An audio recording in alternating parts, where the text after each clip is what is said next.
সিরাতের দ্বিতীয় এপিসোডে আপনাদেরকে স্বাগতম। রাসূল সাল্লাল্লাহু আলাইহি সাল্লামের যখন 20 বছর ফিজার যুদ্ধ হয়, যুদ্ধে দুই পক্ষে অনেক মানুষ মারা যায়। কুরাইশের গোত্রপ্রধানগণ যে পক্ষে বেশি মানুষ মারা যায় অতিরিক্ত নিহতের দিয়া দিয়ে সমঝোতা করে দেন। তারপর কুরাইশ নেতাগণ আব্দুল্লাহ বিন জুদআনের ঘরে বসে সমাজের অন্যায় অত্যাচারের বন্ধের জন্য নীতিমালার প্রতিজ্ঞা করেন। এখানে রাসূল সাল্লাল্লাহু আলাইহি সাল্লামও ছিলেন। এই সঙ্গের নাম দেন হিলফুল ফুজুল। রাসূল সাল্লাল্লাহু আলাইহি সাল্লাম বনু সাদ গোত্রে দুধমার কাছে থাকার সময় ছাগল চড়াতো। মক্কায় এসে কয়েক কিরাতের বিনিময়ে ছাগল চড়াতেন। তো এখন বর্তমানে এগুলোকে ছোট কাজ মনে করা হয়। তারপর সাইদ বিন আবু মাখজুমির সাথে শেয়ার করে ব্যবসা করেন। মক্কা বিজয়ের পর তাকে ডাক দিয়ে বলেন, হে আমার ভাই, আমার ব্যবসায়ের অংশীদার। 25 বছর বয়সে খাদিজা রাদিয়াল্লাহু তাআলা আনহুর সম্পদ নিয়ে খাদিজার দাস মাইসারাহর সাথে সিরিয়ায় ব্যবসা করতে যান।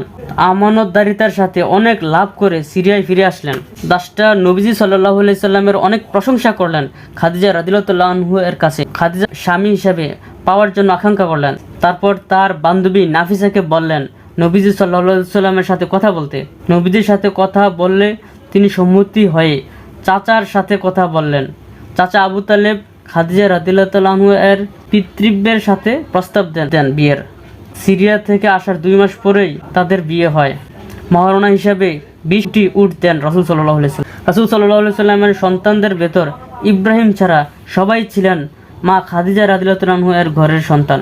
প্রথম সন্তান কাসেম, তারপর জায়নব, রুকাইয়া, কুলসুম, ফাতিমা, আব্দুল্লাহ। আব্দুল্লাহর উপাধি তাহির ছিল। সকল ছেলে সন্তান বাল্যকালেই মারা যায়। সকল মেয়েরা মুসলিম হয়েছেন, হিজরত করেছেন, জীবদ্দশায় মৃত্যুবরণ করেন। শুধু ফাতিমা রাদিয়াল্লাহু তাআলা আনহু রাসূল সাল্লাল্লাহু আলাইহি ওয়াসাল্লাম ওফাতেরও 6 মাস পর মৃত্যুবরণ করেন। আজকে এতটুকুই।